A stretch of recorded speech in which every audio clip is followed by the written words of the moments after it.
Hello, my name is Andrea Schroeder, and this is my presentation on classroom management. Of all the variables surrounding student learning outcomes, such as class size, curriculum, socioeconomic status, and testing controversies, classroom management has the largest effect on achievement.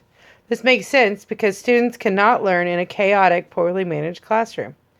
Can you picture in your mind that class where the teacher is constantly screaming at the students and it has no effect on them? Those children are not learning anything. They're stressed out and completely unhappy. That is not a well-managed classroom.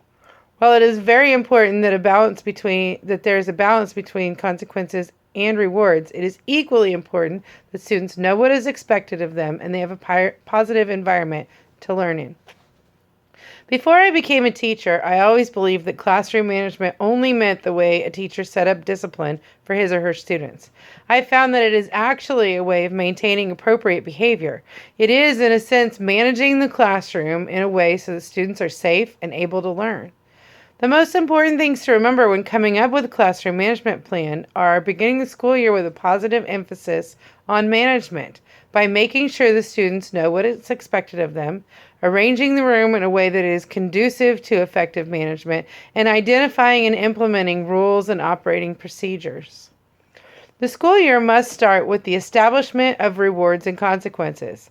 Classroom behaviors are learned in the first few weeks of school, and the entire year's behavior hinges upon them.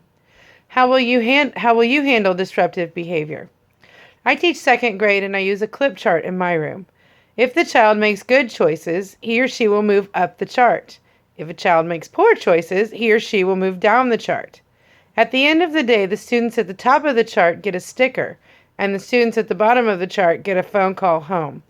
Everyone has a folder where moms and dads can see where their student ended up at the end of the day.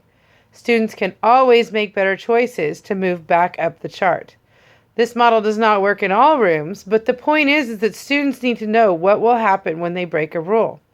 And the most important thing to remember about this is to be consistent and fair so that students will respect you when you make them move a clip or have whatever consequence that you have in your room. As I mentioned earlier, classroom management is more than just discipline. The way the room is arranged is just as important. Creating a caring, child-centered environment takes a lot of thought and planning. In his book, Learning to Teach, author and educator Mike Hopkins points out that personal teaching style and specific educational needs should largely determine how you design your classroom space.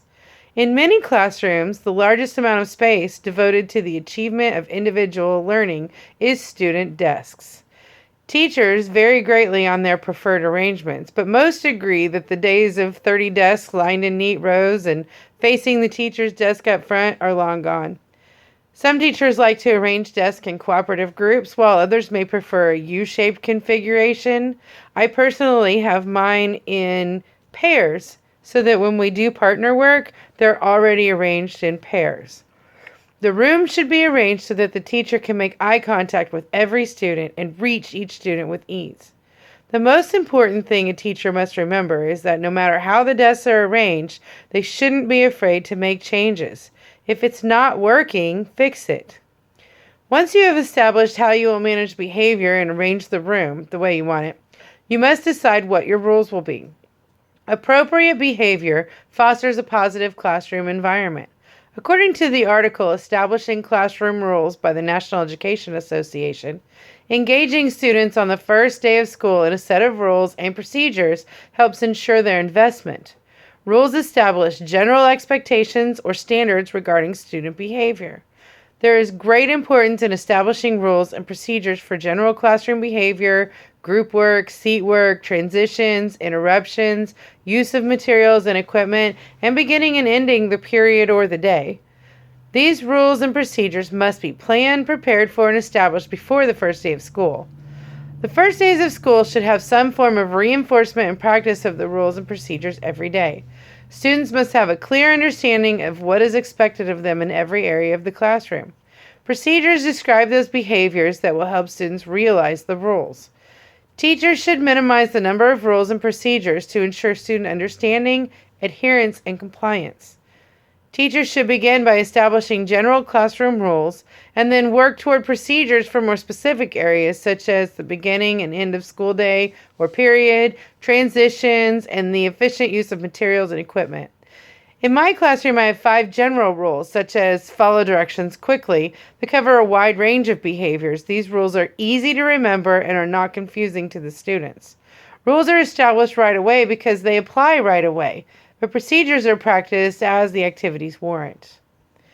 Although rules and procedures should be established at the beginning of the school year, students need reminders of when rules and procedures must be used, added, or altered.